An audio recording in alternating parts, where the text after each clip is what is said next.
Hi, my name is Michelle Yee, and I am an Asian Canadian artist, photographer, and writer living in San Francisco, California. I graduated from the Story Intensive in 2020, but my story with Sarah goes way back to a time when we both lived on Vancouver Island, and it was like 2003.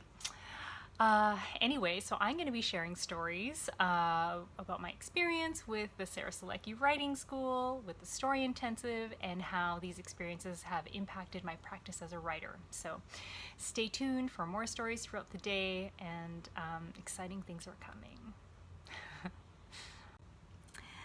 My first exposure to Sarah Selecky was through a very well-designed poster for offering writing courses in Victoria in a cafe on Cook Street. And I have been circling her ever since. So I actually signed up for the story course in its early years, but I never took advantage of it. I don't even know if I logged in because it's taken me a while. But I finally realized that I'm not great with self-directed courses. I really like having accountability and a live component to the courses that I do sign up for. And the thing that I'd known about the intensive was that it was like an MFA program in the sense that you would have a community of thoughtful writers who read like writers and would engage in like dialogue about writing. And that was something that I really felt like I needed if I wanted to evolve as a writer. So that's what I knew about the intensive, and that's why I signed up for it.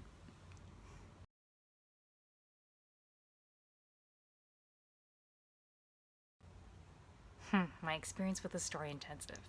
Sometimes I can be a bit extreme and overshoot the mark. So when I signed up for the intensive, I got into a whole flurry of just signing up for things. So I signed up for another workshop at the same time, which meant that the first few weeks were very tough because the intensive is intense. It needs your time and attention, and I was limited in how much I could give. So once I had realized my mistake and withdrew from the other program, things were much better. In the story intensive, you reap what you sow. So if you really put the time aside and dedicate yourself to, pushing your edge and doing all of the homework, it can be amazing, and it was amazing, but whew, do not double book yourself. Do not recommend that at all.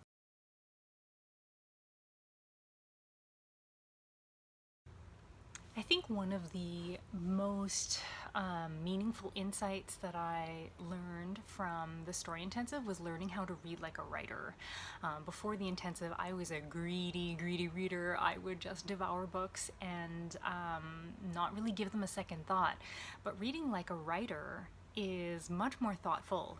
It is slow and savoring, and it's actually like a real luxury to be able to experience awe and to try to like even reverse engineer it. Like, how did they do that thing that they just did?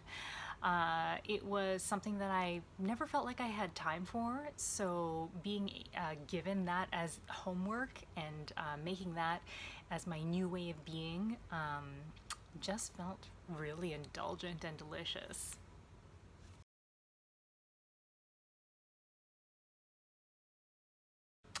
I think the biggest change for me, having gone through the story intensive, was learning to make writing into a habit.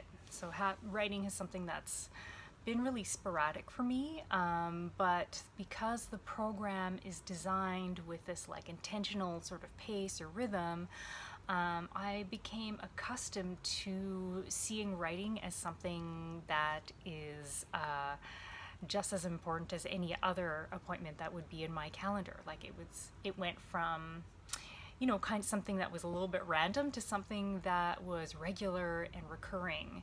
And now that I'm out on my own, this has been absolutely game changing. I wouldn't say that I'm perfect at it necessarily, but having that experience and knowing how that felt to make it something that was regular and something I was committed to is something that I'm really excited about doing on my own now.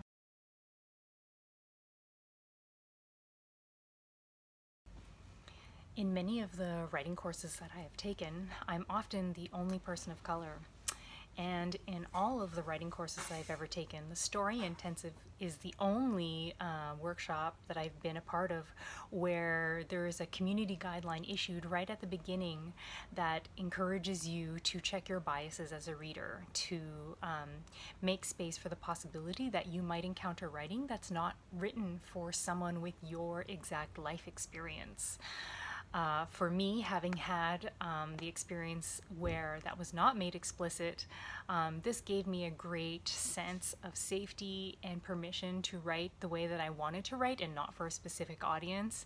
And I think that was just incredibly freeing and very special, and that's something that I really, really love about the Story Intensive and its community.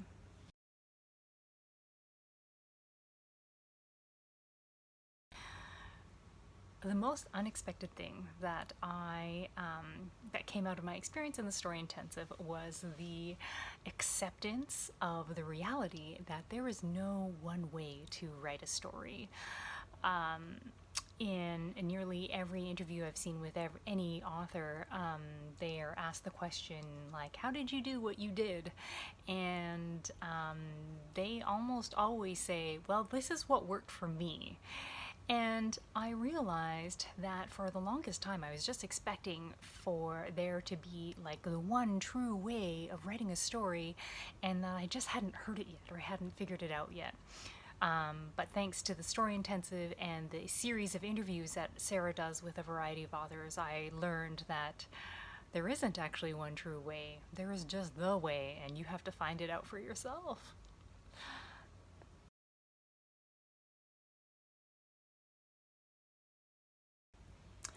Who do I think the Story Intensive is for?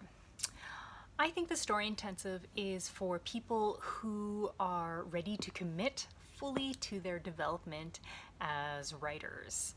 I think that you can be a beginner. I think you don't necessarily need to have a strong background or writing practice, but you do need to be willing and ready to commit to the time and effort that it's going to take. It is a challenging program. It will stretch your boundaries, but it's also designed with a lot of intention and love. So I think that if you're ready to like push past your own comfort zone and level up as a writer, I think the Story Intensive could be for you. Yay, we made it! That's the end. Thank you so much for being here with me during my takeover.